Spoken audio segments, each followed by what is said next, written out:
വീട്ടിൽ നിന്നും ട്യൂഷന് പോയ നിശ്ചിത് എന്ന 13-കാരനെയാണ് അതിക്രൂരമായി കൊലപ്പെടുത്തിയത്. ബുധനാഴ്ച വൈകിട്ട് കാണാതായ കുട്ടിക്ക് വേണ്ടി പോലീസും നാട്ടുകാരും ചേർന്ന് തിരച്ചിൽ നടത്തുകയായിരുന്നു. ഇതിനിടയിൽ 5 ലക്ഷം രൂപ നൽകിയാൽ കുട്ടിയെ വിട്ടു നൽകാമെന്ന് പറഞ്ഞ് അച്ഛന് ഫോൺ വന്നു. ഈ വിവരം പോലീസിൽ അറിയിക്കരുത് എന്ന് തട്ടിക്കൊണ്ടുപോയ സംഘം ഭീഷണിപ്പെടുത്തുകയും ചെയ്തു.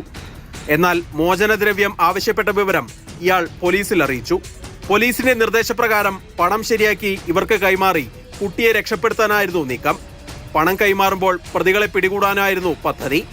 എന്നാൽ ഈ വിവരം പോലീസിന് കൈമാറിയെന്ന് മനസ്സിലാക്കിയ പ്രതികൾ കുട്ടിയെ കൊലപ്പെടുത്തുകയായിരുന്നു.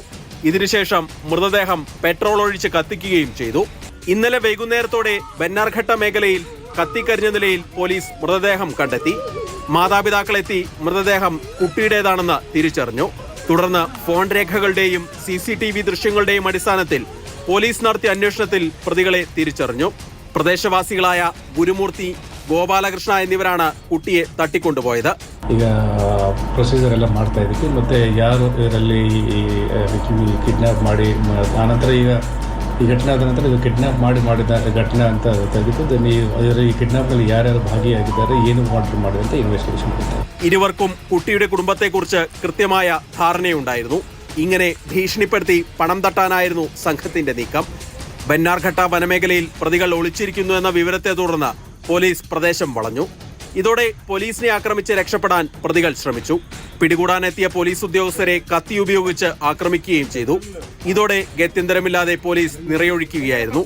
മുട്ടിന് താഴെ വെടിയേറ്റ് വീണ 2 പ്രതികളെയും പോലീസ് ആശുപത്രിയിൽ പ്രവേശിപ്പിച്ചിരിക്കുകയാണ്. ഇരുവർക്കുമെതിരെ കൊലപാതക കുറ്റം ചുമത്തിയിട്ടുണ്ട്. സംഭവത്തിന് പിന്നിൽ മറ്റാരെങ്കിലും ഉണ്ടോ എന്നുകൂടി പരിശോധിക്കുന്നതിനായി അന്വേഷണം ആരംഭിച്ചു. കുട്ടിയുടെ മാതാപിതാക്കളോട് വൈരാഗ്യമുള്ള വ്യക്തികളുണ്ടോ എന്നും പരിശോധിച്ചു വരികയാണ്. ബംഗളൂരു റൂറൽ SP-യുടെ കീഴിൽ പ്രത്യേക അന്വേഷണ സംഘത്തെയും നിയോഗിച്ചിട്ടുണ്ട്.